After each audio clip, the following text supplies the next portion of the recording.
Hi guys, magluluto pala ako ng bitso-bitso ngayon. Kung sa Bisaya ay pilipit, sa ibang lugar ay shakoy.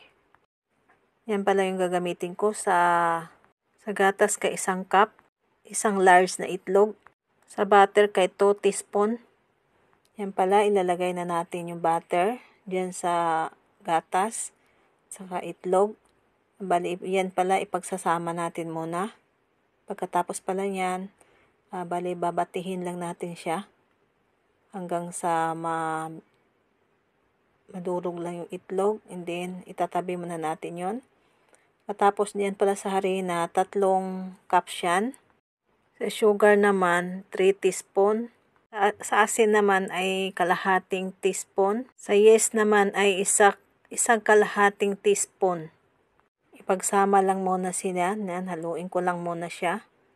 Para naman maglagay ako ng butas sa gitna. And then yan, ilalagay ko na yung ginawa natin kanina. Tapos yan, haluin ko lang muna siya hanggang mag-combine yung lahat ng ingredients na nilagay ko. Pagkatapos pa lang yan, pag medyo okay na siya, yan, medyo basa pa nga ilalim, oh. And then, haluin ko lang, yan. Medyo basa pa talaga siya. And then, ilalagay ko na siya diyan sa naglagay lang ako ng harina. Siguro pag gumawa kayo nito, mag-extra kayo ng harina. Kasi 3 cups lang yan eh. Tapos magdadagdag pa kayo pag nagmasa. So yan, nilalagay ko na siya. Pero habang minamasa natin siya dyan, magdagdag lang tayo pag wala ng harina. Yan kasi medyo basa pa talaga siya. So kailangan talaga marami mo ng harinang ilalagay. Pag gusto mo talagang kumain, talagang magsakripisyo kang magmasa. Tapos naglagay muna ako pala ng mantika dyan sa nilagyan ko kanina ng dough. Tapos, kasi ibabalik din natin siya mamaya. Diyan natin siya patutubuin. Nilagay natin doon. Tapos yan, oh. Diba kanina basang-basa siya. Ngayon medyo okay na siya habang minamasa. Unti-unti lang talaga nilalagyan siya ng harina.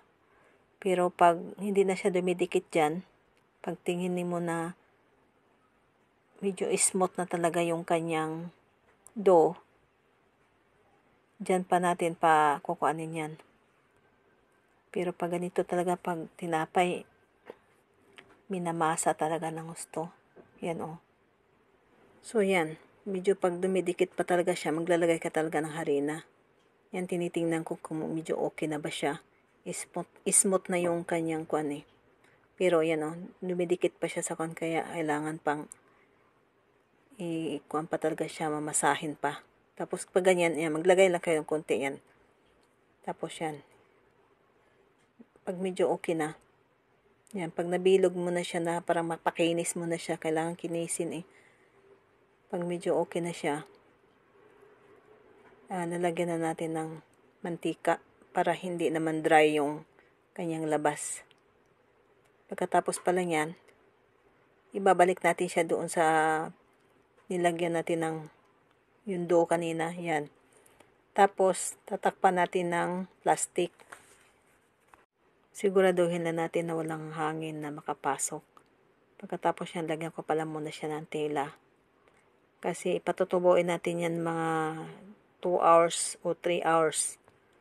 Pero yan pala 2 hours lang. Tapos naglagay ako konting harina. Kasi dyan natin, ilalagay natin siya, pero hindi naman natin masahin talaga ng husto. Tanggalin muna natin ng hangin. Yan, ginaganyan ko siya. Para matanggal yung hangin. Katapos pala yan, tinanggalan natin ng hangin. Nalagay natin dyan siya. And then, pinabilog ko lang siya. Kasi hatiin ko siya sa 2. Pero mas maganda sana kung mayroon kayong timbangan nito. Para pantay-pantay yung kanyang laki.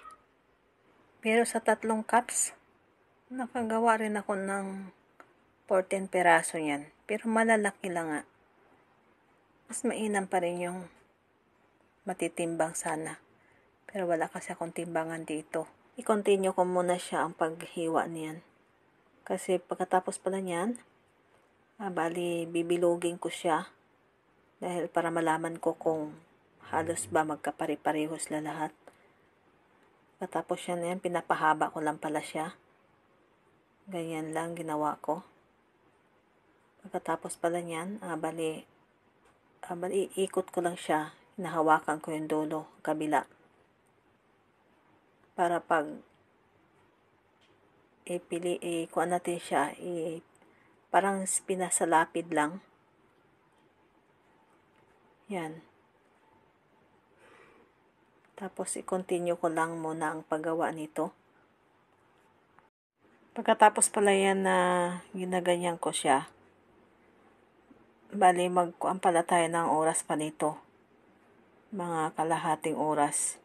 Patutubuin natin siya para mag-double size siya ulit. Yan o. Ayan siya, pinakuha ko na yan. Kuha ko na yan siya ng kalahating oras. Nag-double size na siya. Tapos, ipiprito lang natin ng medium heat lang. Para lang talagang maluto yung pilipit. Pilipit o sa Bisaya, pilipit.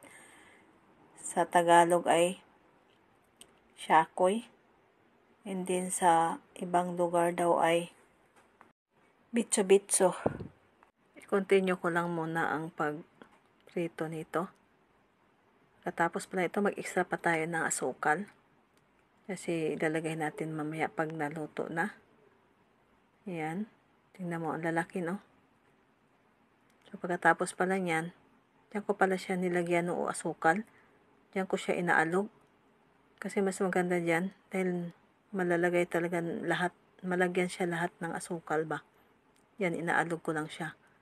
Pagkatapos pala nito, continue ko lang siya sa paglagay ng asukal diyan sa sopot.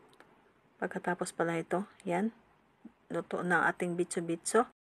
Hi guys, kain tayo. Yan pala yung ginawa kong shakoy. Pilipit sa Bisaya. Sa ibang lugar pala ay bitso-bitso. Kain tayo. Kape. Thank you for watching. Maraming salamat sa inyo sa panonood sa mga video ko. Pag-support niyo sa akin. Bye!